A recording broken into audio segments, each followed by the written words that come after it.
Today we have a very distinguished guest, a charismatic and a valuable leader, Mr. Justin Trudeau.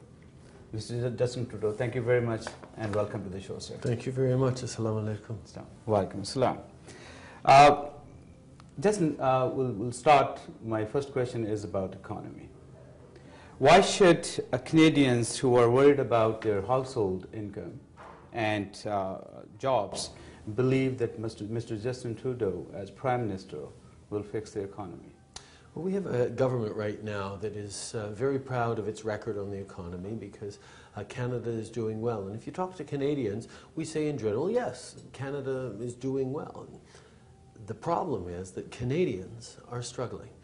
Middle-class, hard-working Canadians are finding it harder and harder to make ends meet.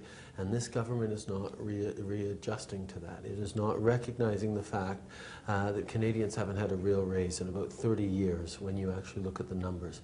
People are saddled under a $28,000 average debt load per household, and that's without including mortgages. So people are really worried about not that the economy is doing well, but that the economy is doing well and it's not helping the vast majority of Canadians. So our focus is on restoring prosperity to the middle out economics, as it were, making sure that Canadians who work hard to succeed are actually being able to benefit from the opportunities and the stability that affords them. Fantastic. What do you think, a very specific question about your, the attack ads.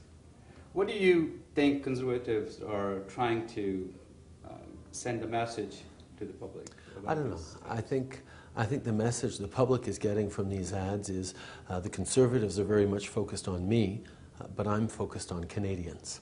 I'm not worrying too much about what the Conservatives are saying because they do politics one way, attacks, division, negativity. I'm putting out a positive form of politics that engages with people, that talks about real priorities, that focus on keeping Canadians prosperous and safe. That's what matters, and I'm not going to worry too much about my opponents. So you have no plan to rebut it, right? Oh, I've been rebutting it with strong, positive positions. I'm just not going to start slinging mud, because when you start slinging mud, everyone gets dirty. That's good. Okay. Just specifically about your father, basically, there's a huge gap in your father's era and you getting involved in politics. People are definitely interested to know what you learned from your fathers about how politics is done and done. Well, I'm very, very proud of my father, his values, his vision, his principles. But we're, as you say, a long time later, 30 years later, and the challenges we're facing are very, very much different. So while I'm proud of the way my father raised me, I'm very much focused on the solutions we're going to need today. But his basic teachings of respect for diversity, the opportunity that is necessary for all Canadians, and a deep conception of service to country above self is really important. Listen, Canada is built by immigrants, and your father's legacy is Charter of Rights and Freedom, and multiculturalism. Do you have any specific plan in your party to mainstream, specifically if I talk about Muslim immigrants? Well, I think one of the challenges we're facing is a real issue with people finding good jobs once they get here, jobs that reflect their professional qualifications and their capacity.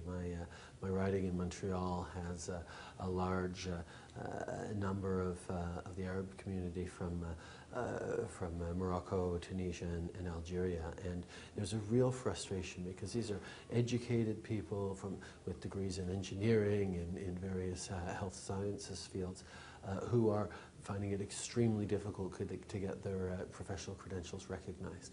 We need to do an awful lot better of easing access into the job market for our new Canadians, because it doesn't make any sense that people would come here from around the world and then not be put to use building both their own prosperity, their children's future, and the future of this country. Thank you. Let's talk about a little bit external issues. You know that Sita was an independent development agency before, and now the government has absorbed it into Foreign Affairs, Ministry of Foreign Affairs. Do you think it's right? I don't actually think that's the right question.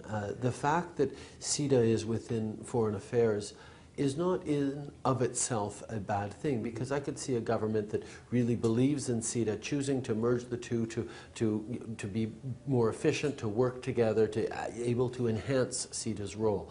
My concern is that this government has never much been interested in development work, has never really supported Sita, and therefore this move is more about burying Canada's development agency rather than helping it do its job better, and that's why I'm very, very worried about what this government's approach is on Sita. Don't you think that this will affect our capability to reach the more needy people around the world?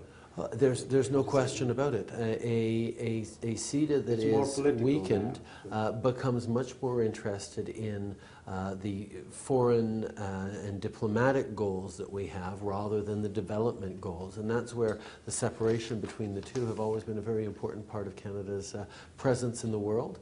Having the two agencies both strong, the fact that we're reducing our development presence is worrisome for me.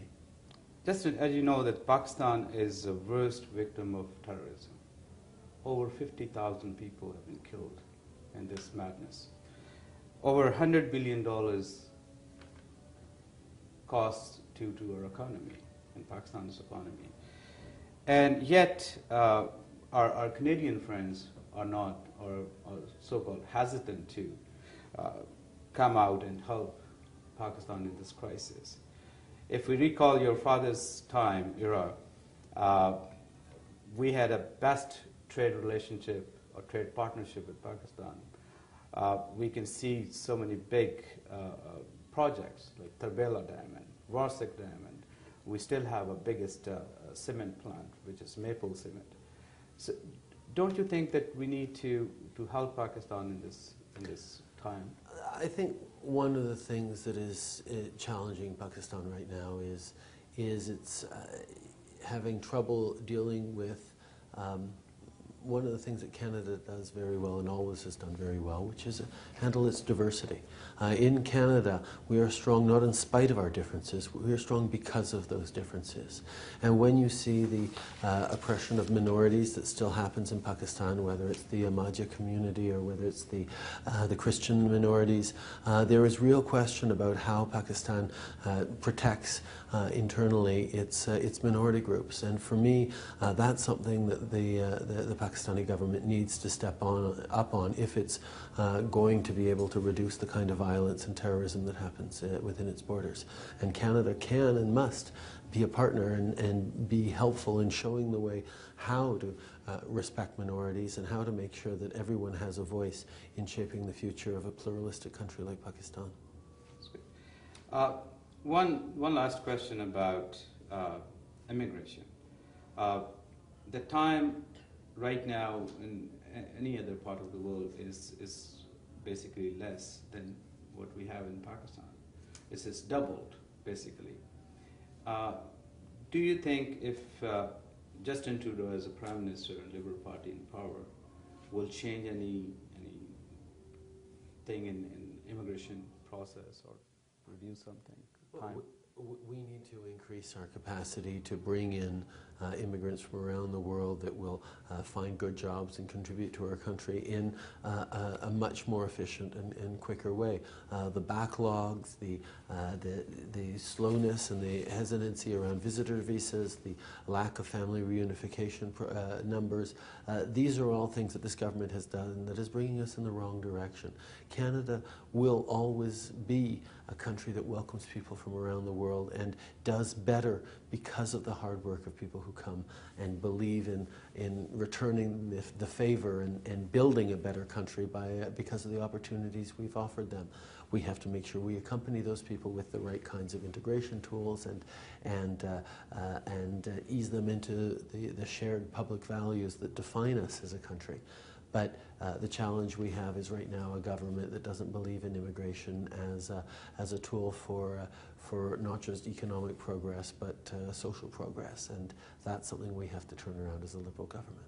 Mr. Justin Trudeau, thank you very much for giving us the time. Such a pleasure. Thank you.